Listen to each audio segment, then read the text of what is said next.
Hey, y'all. I'm Christina with Convicted Ministries, and welcome to the Jesus Changes Lives in Prison podcast. We are so excited for this new production. My husband and I have been doing prison ministry for about 3 years, and it's so great to be able to go in and bring hope and bring Jesus and just bring practical skills to the men and women who are still incarcerated. And so as I was praying and I was asking God, how do I reach more people? How do I reach those that are home now and maybe starting their lives off or just living in the day-to-day grind? And so as I was praying, God gave me the vision for a podcast. So this was a huge undertaking for me. It is definitely outside of my skill set as far as tech and things like that. But I am hoping that God will do what only God can do and bring good out of something that I am fumbling through. So, like I said, we have Convicted Ministries, and our mission is really just we exist to bring the transforming hope of Jesus Christ to those in prison, those battling addiction and their families, as individuals who have walked the journey of incarceration ourselves. We now return behind the walls as living testimonies that recovery is possible. Lives can be restored, and hope is alive in Jesus. Through discipleship, education, vocational training, and mentorship, we equip men and women to rebuild their lives, restore their families, and successfully re-enter society. So that's kind of an overview of what we do and what God has done so many times through us as we just were willing to be obedient with Him, to Him, and step out in faith.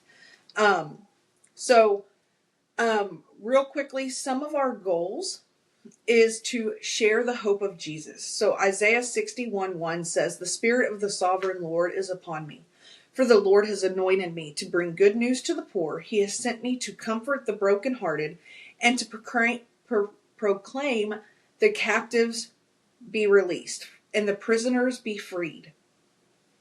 So we do all these things through, we equip through education and training, mentorship for those that are re-entering, so that they can be successful. Romans 6:18 says, "Now you are free from your slavery to sin, and you have become slaves to righteous living." So as we're in prison, as we're coming home from prison, we know that we have sin. It's definitely not lost on us. And so God really shows us how to break free of that sin and bondage and just walk in freedom with Him. We have addiction recovery support. We are really focused on restoring those who have been in prison back to their families. So my husband and I, we have both gone through this process ourselves. Me with my family, and then my husband with me and our children. So we know how important this is. We know what a hard step it is. We tell people all the time, don't just say what you're going to do. Put the actions behind it.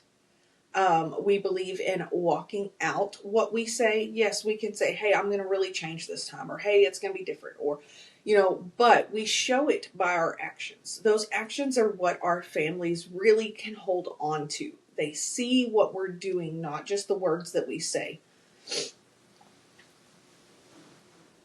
So I am Christina Barrett. My husband is Chase Barrett. We have been active in prison ministry for 3 years.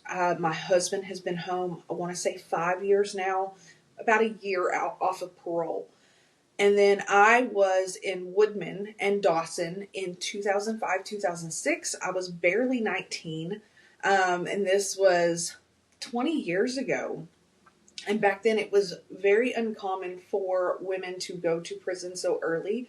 Now it is definitely, we're seeing it a lot more. But back then, the next oldest person to me on the unit was 29. So that was a 10-year age gap. So to everybody there, I was just like this little baby.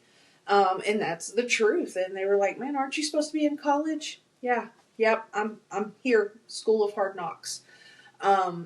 God really did a powerful change in my life. And he did it in a time where I was so young. I still had my whole life ahead of me. Lots of people don't have that, but they do still have life ahead of them. And it's how do they want to live their lives? How do they want to spend the rest of the time that they have? And that is what we focus on. That's what we're going to be focused on. Hebrews 13:3 says, "Remember those in prison as if you were in prison yourself. Remember also those being mistreated as if you felt their pain in your own bodies." Oftentimes we can forget that people in prison, inmates, prisoners, whatever we want to put that label on it, we forget that they are still human. They are human that made mistakes. They are humans that have problems. And so our goal is to not only help those that are in prison, but to also bring awareness to the struggles that those incarcerated have.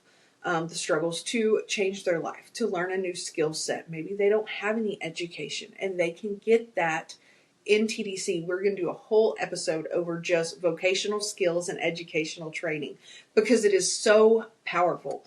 It allows us to change our lives, our careers, how we make our money, and then it also changes our families.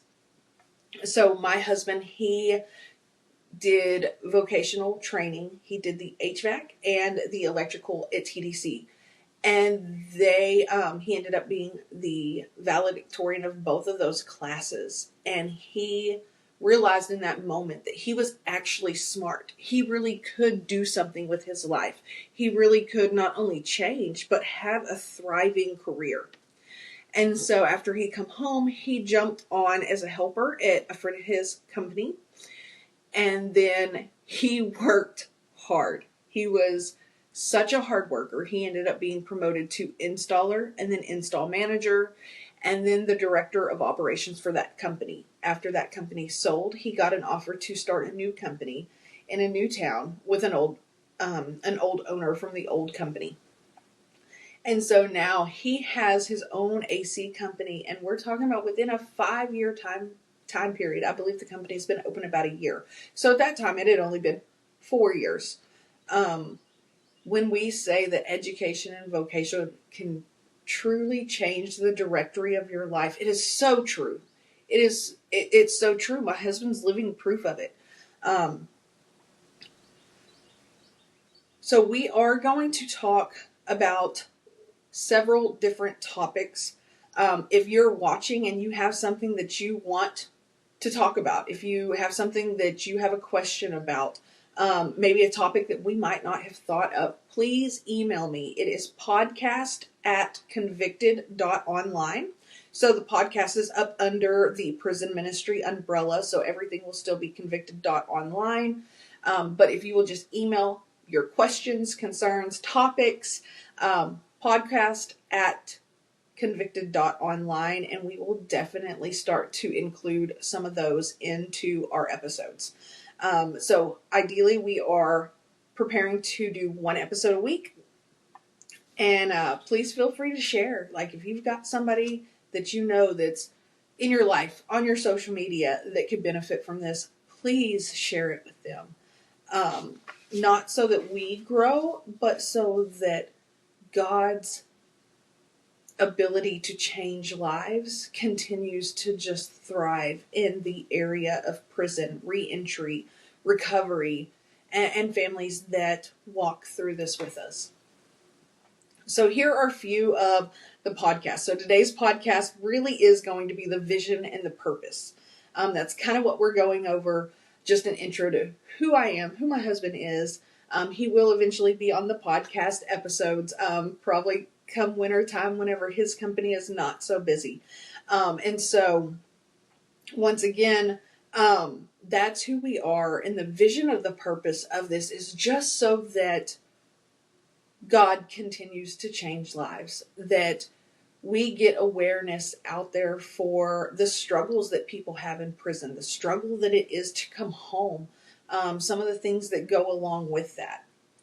So I've given a little bit of my testimony of who I am, but I will do a whole episode that is really just a testimony of mine. We're going to talk about grief. Um, I am a chaplain assistant at one of the units, and we have so many women that we have to deliver death or critical illness notices to while they're incarcerated. They've lost their family, or their family is really sick, and it's just a time where there is a huge amount of grief. There is a huge amount of guilt that goes with that because they're not out there.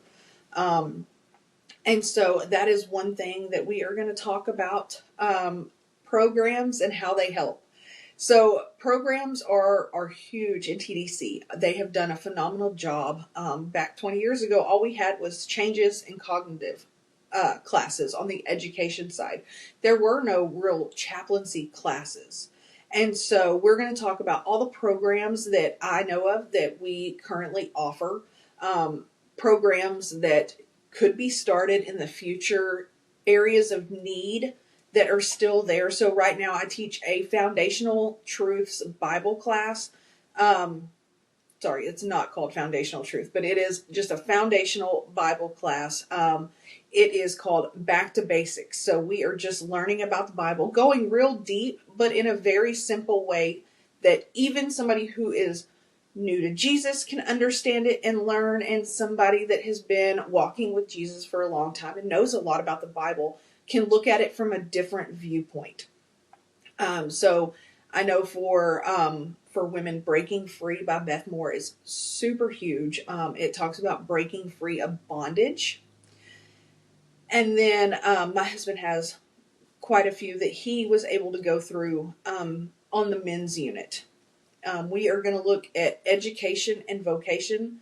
So Romans 12:2 says, "Don't copy the behaviors and the customs of the world, but let God transform you into a new person by changing the way you think.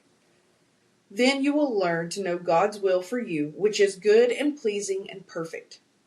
So God really does transform our minds through His Word, through education and vocational skills, things that we maybe did not have access to in the world.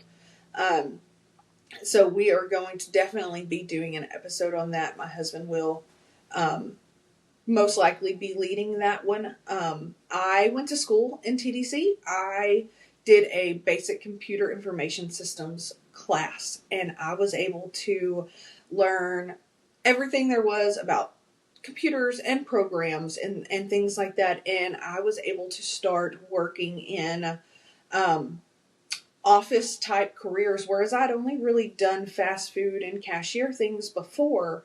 It really unlocked a new skill set for me. I still to this day do all the admin stuff for the prison. I've been on staff at several churches doing administrative stuff. It is definitely a gifting, and I got the foundation for that at TDC whenever I was 19 and 20. We're going to look at volunteer roles and how they help. Volunteers make up a lot of these classes and programs. They're volunteer taught, they're volunteer led. We have volunteers that come in and preach every single Sunday at all of the units. Volunteers are a huge part of what God is doing in the prisons. And as we build our team, we are definitely trying to take more people back with us that have been in prison before and can just go back and share that hope of, hey, this is what my life was. This is what God did. This is what my life is now. We are going to talk about prison staff and how it affects the inmates. How wardens rank officers and regular staff, how their jobs, how their careers impact individuals in prison. It will not be a bashing type thing, but for me, I know that whenever I was at Woodman, I was not supposed to stay there. I was supposed to go to Dawson, a different state jail that had no classes. And I wrote to the warden, and back then flagging was not a thing. You didn't move to a specific unit or stay on a specific unit simply to go to school. And I dropped an I-60 to the warden, and everybody told me I was crazy and there was no way that it was going to happen. No way. And I simply told her, I was like, I'm 19. Is there any way I can stay here and go to school and learn a new skill set? Something new. All I'm going to learn at Dawson is how to be a better dope cook. There were no educational opportunities at Dawson at the time. And everybody that I came in with got shipped off to Dawson, and then the next day I was enrolled in school, and it drastically changed my life. And that warden could have just pushed off the thing, oh, well, this doesn't really happen in TDC, this is not what we do. But she didn't. She took the time to really care about somebody who was on her unit, who had a drive and a desire to learn something different, do something different, and it drastically changed my life. Church and Bible studies, how those affect inmates, how it impacts the prison. We'll be talking a lot about that, probably in most of the episodes, but we will specifically have an episode about that. Triggers. So for those of us who are active in addiction, we can be triggered by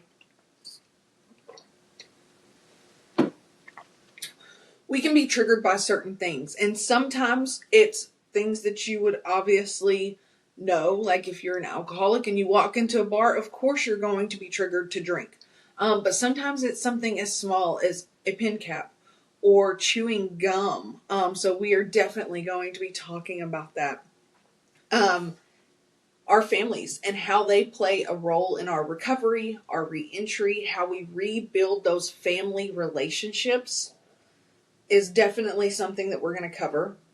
Transitional homes. So whenever you get out, if you don't have a place to go, or if you just know that you need to go to another area, there are homes, transitional homes, where you can go and live, and it's sober living. It's people who can help you as you get back on your feet. And then also, it's almost a safe step out for us. Most transitional homes will have rules and things that they have people follow. And then those rules lighten up as you get used to being back out in society, but it gives you a chance to get a job, and rebuild your life in a way that is full of help and structure. Changing people, places, and things. As addicts, it is something very important that we must do. We must change who we hang around with, what we do, where we go, and the choices that we make. And so we're going to talk about how that is important and how it impacts our ability to stay clean and sober, our ability to stay out of prison. Reentry. We've covered it a little bit, just talking about transitional homes, but like what we really have to do in rebuild whenever we come home from prison. We're going to talk about that. And then how do we keep our relationship with Jesus? So in prison, we have more time. We don't have all the cares and the stress of the world on us. And so we have lots of time to spend in our Bible, lots of time to build our relationship with Jesus. So we're going to talk about what it looks like after you go home to keep that relationship while the world kind of caves back in on you. It's like all of a sudden, it's busy and chaos, and you have to find a job, and you have to find a house, and your kids need you, and you're rebuilding family relationships. Like, how do we be able to stay connected to Jesus through that after our release? Spouses. We're going to talk about our marriages and spouses and how we rebuild and reconnect. Chase and I did this. God renewed our marriage in a way I didn't even think was possible. And then our family, our extended family, how to rebuild those families, how to rebuild trust. We're going to talk about family members who might enable us to continue to go down the wrong path, whether it's because they are currently on the wrong path or just because they don't have the ability to set boundaries or say no. Or maybe they just want to do what they think is best for you, even though it hurts you in the long run. we're going to cover that, and then what to do for those that still have family members and active addiction. Oftentimes, people will get out of prison and they go back into a home situation or a family situation where people are actively using, and that drastically affects how we are able to stay clean and sober. So those are kind of the things that I have on the list. Like I said, if you have ideas, if you have thoughts, if you have things that I didn't cover on here that you think would be good for an episode, email podcast@convicted.online. And then please be sure to like, follow, share. I will be posting exactly where all the podcast is listed. And of course, it will be on the Convicted Ministries YouTube page. So we are super excited about what God is going to do. We give him all the glory. We know that he has really just placed us in a position to be vessels for him to use. If you are interested in going back in and volunteering, please contact me. If you have a heart for people who are in prison, even if you've never been in prison yourself, please email us. We would love to just connect with you. So you can connect with us on Facebook, in Messenger. My email is Christina@convicted.online. You're always free to email me there. So I just pray that God will do what only he can do through this. Thank you, and we'll see you next time.